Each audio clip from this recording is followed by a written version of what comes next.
The story of Archangel Michael. Michael, whose name, Mikael, signifies his closeness to God, is seen as a special angel, close to both God and man. This is true of the Jewish biblical concept. Daniel 12 verse 1. At that time Michael, the great prince who protects your people, will arise. The same is true in the Christian tradition. According to John's vision in the New Testament, Michael casts the devil from heaven to the earth and thus obliges man to face the devil in his home court. In the Christian tradition, Michael's messenger on earth, Saint George, is known as the one who fought the dragon and was able to fight him. Georgius is a historical figure who lived in the land of Israel in the 3rd and 4th centuries AD. And according to tradition, his burial place is in the city of Lod. Ancient traditions see Georgios as a man with extraordinary healing abilities. He endeared himself to the inhabitants of the country beginning in the 4th century and was the patron of those in need of healing, as well as of the healers themselves. In the 10th century, the Crusaders discovered him as a revered local saint and patron of the sick. When his kingdom fell about a century later, they took him with them on their return to Europe and put a sword in his hand, which was their primary tool.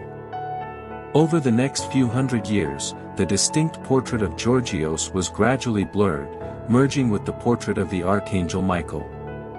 In the Jewish tradition, the angel Michael is one of the 4 angels, Michael, Gabriel, Uriel, and Raphael, who stand before the throne of honor and whose job it is to watch over and guard the 4 wings of the earth. The Book of Enoch describes in detail the stories of the various angels. From it we learn that Michael is one of the 4 most important angels and is close to God. Along with Gabriel, who is mentioned in the Bible, Raphael and Uriel are not mentioned. Michael is an angel of the angels of God, who is in charge of the people of Israel. Michael has mentioned 3 times at the end of the book of Daniel. Daniel 10 verse 13. But the prince of the Persian kingdom resisted me 21 days. Then Michael, one of the chief princes, came to help me because I was detained there with the king of Persia. Daniel 10 verse 21. But first I will tell you what is written in the book of truth. No one supports me against them except Michael, your prince. Daniel 12 verse 1. At that time Michael, the great prince who protects your people, will arise.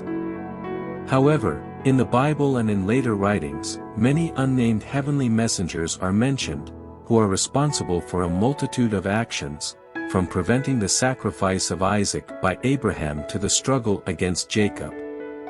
The battle of the angel Michael with Jacob. Unlike the example of the ancient rivalry between Cain and Abel, which ended in the murder of the beloved son, the brothers rivals of Abraham's line divided the earth between them according to their qualities. Working together is the key to harmony. But Jacob, who was jealous of his brother Esau twice, on his mother's advice, took his father's blessing from his brother Esau. God sent the angel Michael to fight with Jacob because he was trying to escape from his brother Esau. The angel catches Jacob at the last moment after the whole camp has already passed. They struggle in the mud, so that Jacob cannot escape. When the angel sees that Jacob is getting stronger, he touches his knee and thus causes injuries that prevent him from escaping, and as a punishment for disobeying God to ask for Esau's forgiveness. Wounded and lame, he cannot run away, and so Jacob is forced to meet Esau. Jacob needs Esau to atone for the wrongs he did to him. When God demands that Jacob fight the angel, he proves to him that he can handle anyone. He teaches Jacob that he can handle even his brother. The physical fall causes Jacob to rise up spiritually, and to find new existential resources so that he can atone for his transgressions, and will make him face himself and Esau. In the story of Abraham and the angel Michael who reached him twice. The angel Michael was the one who told Abraham the gospel of the Son. and also the one who prevented Abraham from sacrificing him. The angel Michael appeared to Abraham and blessed him with a son. At the same moment, Sarah laughed and did not believe the gospel that was coming from the angel Michael. At that time, Abraham was 99 years old and Sarah was 89 years old.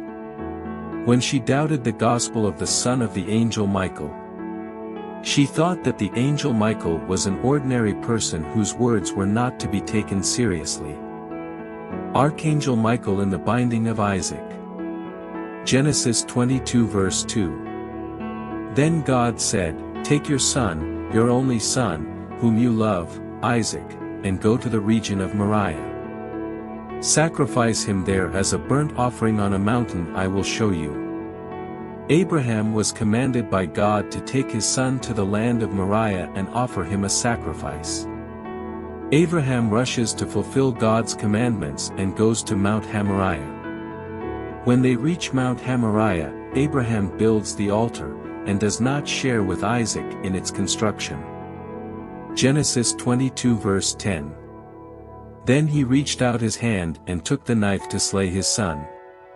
Abraham puts his hand to take the knife, and his eyes well up with tears, and tears fall to the eyes of Isaac, the mercy of the Father, and nevertheless, the heart is happy to do the will of its Creator. Here there is an interpretation. When Abraham came to place the knife on Isaac's neck, the angels came crying before God and asked him, "Where is Abraham's reward for all those wayfarers who brought you closer to you and told them your faith? Where is Abraham's salary, for all those guests who came from all over the world and dined with him, so that his name would increase and be blessed in the world? Do you breaking the covenant you made to Abraham?" Then God said to the angel Michael, "Do not allow him to slaughter his son." Immediately, Michael called out to Abraham, "Abraham, Abraham." 2 times, like a man goes to his friend out of trouble. The angel said to him. Genesis chapter 22, 12. "Don't lay a hand on the boy," he said. "Don't do anything to him." Commentary leads us to a conversation with the Archangel Michael. Abraham said to the angel, "Who are you?" He said to him, "I am a messenger of God." Abraham said to him, "Are you a devil, and are you trying to deceive me so that I go against God's will?" The angel answered, "I am the one who gave you good news about this son, I am the one who said to you, I will return to you again, and now God made me a messenger to save your only son." In the Jewish tradition, the angel Michael balances the opposites and constitutes the tongue of the scales, and his gesture directs the person to the inner calculation of the soul.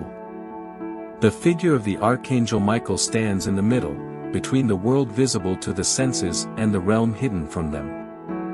This is a figure that has maintained its character for thousands of years and crosses the borders of religions and cultures and calls a person to find the balance between the inside and the outside.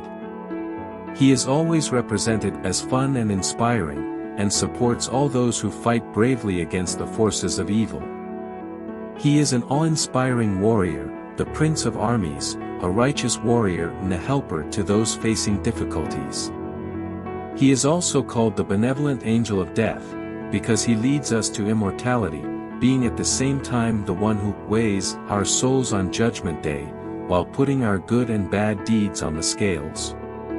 He never gets tired of fighting for the good and he always helps the poor. Archangel Michael inspires those who struggle alone and is always ready to lend a helping hand to those in need or suffering. We hope you learned something new today. If you did, give this video a like and share it with your friends. And don't forget to subscribe to our channel for more informative and entertaining content. Thank you for watching. See you next time.